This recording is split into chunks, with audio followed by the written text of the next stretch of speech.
राधे राधे साथियों, important MCQ series के next session में आप सभी का स्वागत है। So without wasting the time let's begin the session. सबसे पहला हमारा जो क्वेश्चन है वो है which one of the following pair is not correctly matched. इसमें निम्नलिखित में से कौन सा ऐसा है ऑप्शन जो कि करेक्टली मैच नहीं करता। It should not be matching.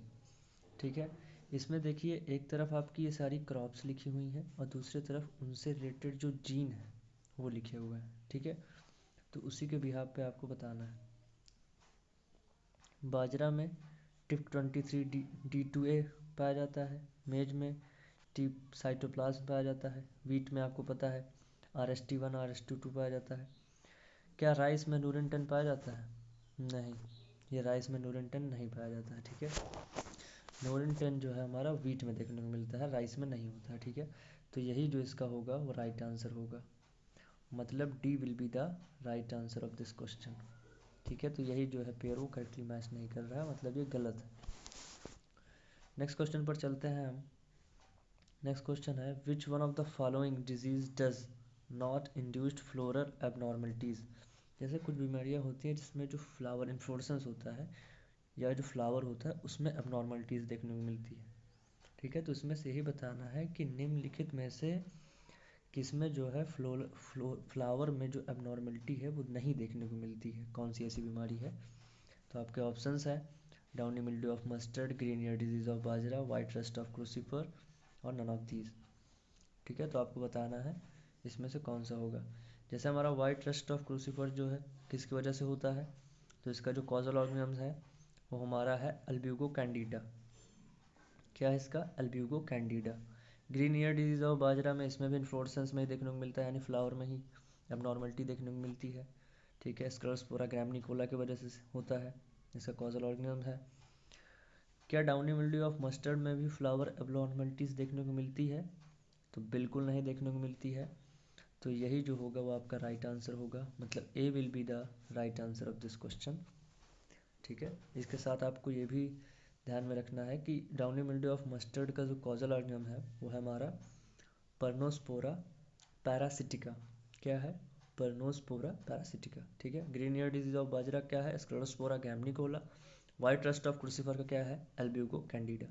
ठीक है, ये कुछ एक्स्ट्रा इंपॉर्टेंट बातें हैं जो आपको अपने दिमाग में रखनी है। ठीक है, नेक्स्ट क्वेश्चन पर चलते हैं।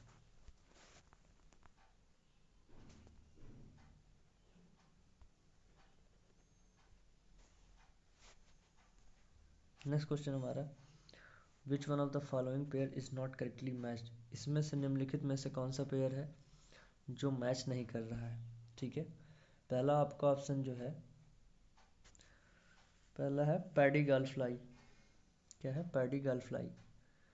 इसमें देखो एक तरफ क्या लिखा हुआ है, एक तरफ आपके इंसेक्ट लिखे हुए हैं और दूसरी तरफ वो फ्लावर में किस तरीके का सिम्टम क्रिएट करते हैं वो लिखा हुआ है। तो उसी के बेस पे आपको बताना है कौन सा मैच कर रहा है और कौन सा नहीं मैच कर रहा है। ठीक है, तो पहला हमारा ऑप्शन है पैडी गर्ल फ्लाई। तो पैडी गर्ल फ्लाई में क्या होता है, सिल्वरी लीफ अपीयरेंस जो है वो प्लांट में देखने को मिलता है। ठीक है, तो ये सही है। राइस बग में रिपंजेंट स्मेल आती है, तो ये भी सही है कि जो राइस बग होता है प्लांट में अगर ये है तो रिपंजेंट जो है स्मेल देखने को मिलती है। उसके बाद है rice jig jack leaf hopper. Rice jig jack leaf hopper जो है उसके वजह से क्या हो जाता है, जो लीव्स होती हैं वो ऑरेंज कलर की ऑरेंजिस टाइप में हो जाती हैं, तो ये भी सही है। तो आपका जो राइट आंसर होगा वो सी होगा, क्योंकि राइस स्टेम बोरर जो हमारा है, ठीक है, राइस स्टेम बोरर जो हमारा है वो ब्लैक ईयर नहीं शो करता है। ठीक है, ब्लैक ईयर्स नहीं शो करता है प्लांट में, ऐसा सिम्टम ये नहीं शो करता है। ठीक है, बाकी सब शो करते हैं। तो यही आपका क्वेश्चन है which one of the following pair is not correctly match, जो करेक्ट नहीं है, जो गलत है। तो आपका सी जो है वो गलत है, तो C will be the right answer of this question. ठीक है, नेक्स्ट क्वेश्चन पर हम चलते हैं।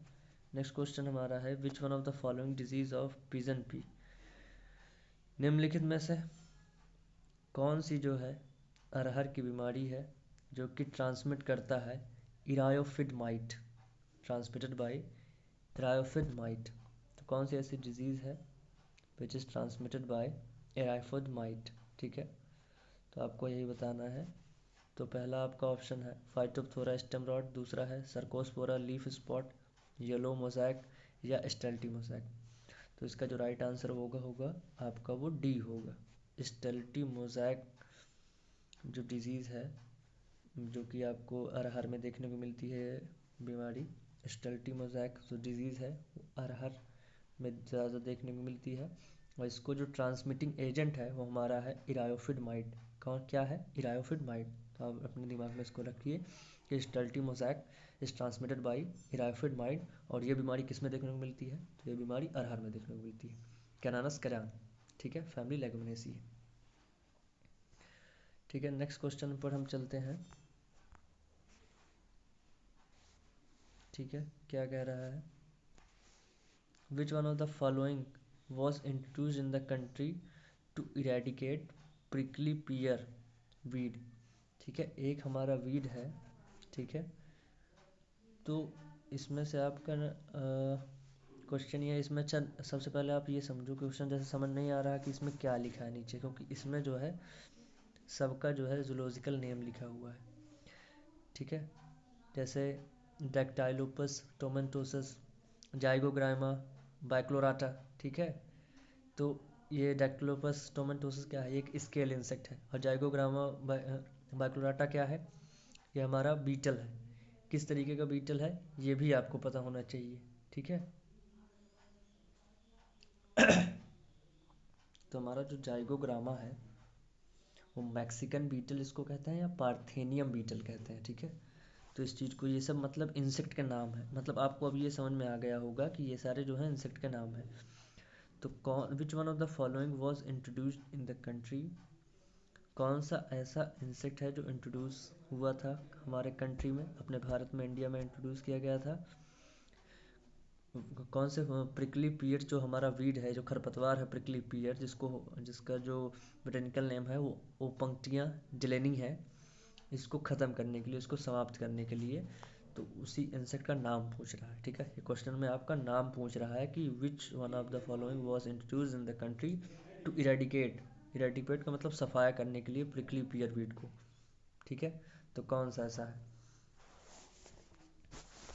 तो आपका जो राइट आंसर है वो आपका क्या है? सबसे पहला तो आपका है क्राइसोमेला स्पीसीज, वो नहीं है। आपका जो राइट आंसर है वो है डैक्टोलपस टोमेंटोसस, डेक्टाइलोपिस, डेक्टाइलोपियस टोमेंटोसस, ठीक है, जिसको हम स्केल इंसेक्ट के नाम से जानते हैं, इसका जो कॉमन नेम है जो स्केल इंसेक्ट है। और जाइगोग्रामा बाइक्लोराटा का क्या है? मैक्सिकन बीटल इसको कहते हैं, या पार्थेनियम बीटल भी कहते हैं, ठीक है। तो आपका जो क्या होगा, आपका B will be the right answer of this question, तो बी जो होगा इसका राइट आंसर होगा। नेक्स्ट क्वेश्चन पर चलते हैं। नेक्स्ट क्वेश्चन हमारा है पार्थेनियम हिस्टरोफोरस, जो कि कांग्रेस घास का नाम बोटेनिकल नेम है, और ये खरपतवार है, ठीक है, जिसको कैसे कंट्रोल कर सकते हैं? तो कैन बी कंट्रोल्ड बाय, तो इसमें भी देखिए आप क्या देखने को मिल रहा है आपको कि सभी जो है आपको जूलॉजिकल नेम लिखे हुए हैं इंसेक्ट के, ठीक है, तो वही आपको बताना है इसमें से कौन सा राइट आंसर होगा। तो जो कांग्रेस घास है उसको कंट्रोल करता है, अभी हमने उसका आपको नाम बताया था जाइगोग्रामा बाइक्लोराटा, यानी मैक्सिकन बीटल जो है ये कंट्रोल कर सकता है, हम किसको? कांग्रेस घास को रोक सकता है या कंट्रोल कर सकता है। या पार्थेनियम घास can be controlled by, parthenium घास को हम कंट्रोल कर सकते हैं जाइगोग्रामा बाइक्लोराटा या मैक्सिकन बीटल या पार्थेनियम बीटल से, ठीक है। तो C will be the right answer of this question, तो 171 का जो होगा सी राइट आंसर होगा। नेक्स्ट क्वेश्चन पर चलते हैं। Which one of the following microbial agent is being commercially exploited as bio control agent, ठीक है, फिर से क्वेश्चन को पढ़ते हैं। Which one of the following microbial agent, निम्नलिखित में कौन सा ऐसा माइक्रोबियल एजेंट है? माइक्रोबियल एजेंट कौन कौन से हैं आपके? जैसे जितने माइक्रोऑर्गेनिज्म, जैसे बैक्टीरिया, फंगी, प्रोटोजोआ, अलगा, ये सब क्या है? माइक्रोबियल एजेंट है। इस बीइंग कॉमर्शियली एक्सप्लॉयटेड, जिसको कॉमर्शियली रूप से ख़त्म कर दिया गया है, समाप्त कर दिया गया है as a bio control agent, ठीक है। वो पहले जो है as a bio control agent काम करता था, ठीक है। बायो कंट्रोल एजेंट का मतलब एज अ बायो इंसेक्टिसाइड या बायो फंगिसाइड के रूप में काम, या बायो पेस्टिसाइड के रूप में काम करता था, लेकिन अब उसको कॉमर्शियली एक्सप्लॉयट कर दिया गया है, मतलब उसको ख़त्म कर दिया गया है, बैन कर दिया गया है। तो इसमें से आपको बताना है कौन सा ऐसा माइक्रोबियल एजेंट है जिसको ख़त्म कर दिया गया है। तो पहला आपका ऑप्शन है penicillium notatum, bacillus subtilis, trichoderma viride, sclerotium rolfsii, trichogramma viride, bacillus subtilis, penicillium notatum, ठीक है। तो जो इसका राइट आंसर होगा भाई वो आपका होगा ट्राइकोडर्मा विरिडी। क्या होगा? Trichoderma viride. एक तरीके का ये बायो फंगिसाइड के रूप में इसका हम इस्तेमाल करते थे पहले, लेकिन अब कॉमर्शियली रूप से इसको एक्सप्लॉयट कर दिया गया है। और इसका जो कॉमन नेम है वो हमारा है ग्रीन मोल्ड। क्या है? Green mould. पहले इसको एज अ बायो फंगिसाइड हम यूज़ करते थे, ठीक है। तो C will be the right answer of this question. Next question पर चलते हैं।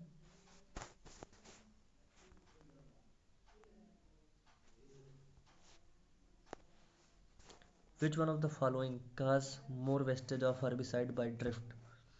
तो ड्रिफ्ट विधि से किसमें जो है हर्बिसाइड का वेस्टेज हो सकता है? तो क्या हाई वॉल्यूम स्प्रेयर में हो सकता है, अल्ट्रा लो वॉल्यूम स्प्रेयर में होता है, या हैंड स्प्रेयर में होता है, या लो वॉल्यूम स्प्रेयर में होता है? तो विच one of the following causes more wastage of herbicide? Herbicide का बहुत ज़्यादा वेस्टेज देख, मतलब कि वेस्ट होता है हर्बिसाइड ड्रिफ्ट से, ठीक है। तो आपको बताना है इसमें से किसके कौन से स्प्रेयर की वजह से हर्बिसाइड का वेस्टेज होता है, ठीक है। ये आपको बताना है। तो आपका जो राइट आंसर होगा वो अल्ट्रा लो वॉल्यूम स्प्रेयर से ही जो होता है हर्बिसाइड का वेस्टेज होता है। तो B will be the right answer of this question. तो बी जो होगा वो इसका राइट आंसर होगा, अल्ट्रा लो वॉल्यूम स्प्रेयर, ठीक है। नेक्स्ट क्वेश्चन पर चलते हैं। Application of organic material with CN ratio. Organic material CN ratio के साथ अगर वाइडर देन होता है, मतलब ज़्यादा होता है, या मोर देन, वाइडर देन या मोर देन 20:30:1 लीड्स टू। अगर CN रेशियो 30 रेशियो या 20:30:1 से अगर ज़्यादा होता है तो इसकी वजह से क्या होता है? इमोबालाइजेशन होता है। इसको बार बार हमने बताया है, तो ये कोई बहुत बड़ी चीज़ नहीं है। और अगर लेस देन होता है 20:1 से तो उसे हम मिनरलाइजेशन कहते हैं। क्या कहते हैं? मिनरलाइजेशन कहते हैं।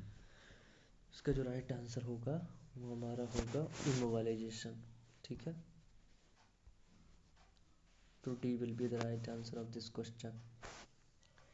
नेक्स्ट क्वेश्चन पर चलते हैं।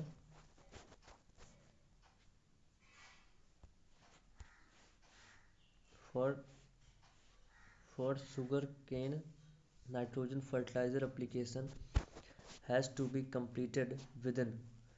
जो हमारा शुगर केन के लिए यानी गन्ने की जो हम खेती करते हैं, तो हमारा जो नाइट्रोजन फर्टिलाइज़र है, जैसे हमारा यूरिया क्या है, एक नाइट्रोजनस फर्टिलाइज़र है, ठीक है। तो नाइट्रोजन फर्टिलाइज़र का जो एप्लीकेशन है मतलब कि कितने दिन में कंप्लीट हो जाना चाहिए प्लांटिंग के बाद। मतलब आप गन्ना लगा दिए तो गन्ना लगाने के कितने दिन बाद आपको नाइट्रोजन फर्टिलाइज़र का एप्लीकेशन करना चाहिए। तो for sugarcane nitrogen fertiliser application has to be completed within dash dash date after planting for better sugar content. ताकि जो शुगर मतलब जो हमारा गन्ना है वो बहुत अच्छा तरीके से मीठा हो, ठीक है। क्योंकि हम शुगर केन का प्रोडक्शन क्यों करते हैं?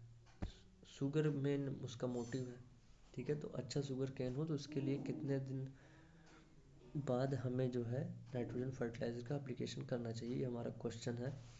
तो इसका जो राइट आंसर है भाई वो 60 डे आफ्टर प्लांटिंग, ठीक है। तो C will be the right answer of this question. Next question पर चलते हैं। Postponing of first irrigation to 40 to 45 days after sowing. मतलब पहली सिंचाई को पोस्टपोन कर देना। Postponing of first irrigation to 40 to 45 day after sowing is always, हमेशा क्या होता है? प्रेफरेबल होता है कॉटन क्रॉप के लिए। पहली इरिगेशन जो है 40 से 45 दिन के लिए अगर आप पोस्टपोन कर दे रहे हैं तो बहुत अच्छा होता है कॉटन क्रॉप के लिए। किस चीज़ के लिए बढ़िया होता है ये आपको बताना है, या किस चीज़ को प्रिवेंट करने के लिए हम पोस्टपोन करते हैं पहला इरिगेशन 40 से 45 दिन के लिए। मतलब कॉटन क्रॉप के सोइंग के बाद हम जो है 40 से 45 दिन के लिए पहली सिंचाई को पोस्टपोन कर देते हैं। तो ऐसा क्यों करते हैं, ये हमारा क्वेश्चन है। तो पहला आपका ऑप्शन है प्रमोट सिम्पोडियल ब्रांचिंग के लिए, या प्रिवेंट एक्सेसिव वेजिटेटिव ग्रोथ के लिए, या प्रमोट अर्ली फ्लावरिंग के लिए, या प्रमोट मोनोपोडियल ब्रांचेस के लिए। तो आपका बी जो होगा वो राइट आंसर होगा, यानी prevent vegetative growth, excessive vegetative growth से प्रिवेंट करने के लिए या बचाने के लिए हम क्या करते हैं, पहली सिंचाई नहीं देते हैं। ठीक है, तो आपका B will be the right answer of this question. ठीक है, आई होप आपको ये सेशन अच्छा लगा होगा। अगर आपको ये सेशन अच्छा लगा है तो प्लीज़ आप इसको शेयर करें अपने दोस्तों के साथ, क्योंकि किसी भी एग्ज़ाम में सिलेक्शन पाने के लिए नंबर ऑफ़ क्वेश्चंस आप जितना मैक्सिमम समझेंगे उतना बेहतर होगा। और ये जितना भी आपको सेशन है ये आपको कहीं नोट नहीं करना है, ये आपको केवल सुनना है। आप बहुत ज़्यादा, मेरा बड़ा लेक्चर होता नहीं है, ज़्यादा से ज़्यादा 15 से 20 मिनट का होता है। बस इतना मैं कहूँगा कि ये 15 से 20 मिनट आप देते जाइए, और ये सभी मल्टीपल चॉइस क्वेश्चन जो हैं को ध्यान से सुनते जाइए। बस केवल सुनने मात्र से ही आपको सब याद हो जाएगा। ठीक है, मिलते हैं नेक्स्ट सेशन में, तब तक के लिए love you all, take care, keep smiling, keep practice. Thank you and have a nice day.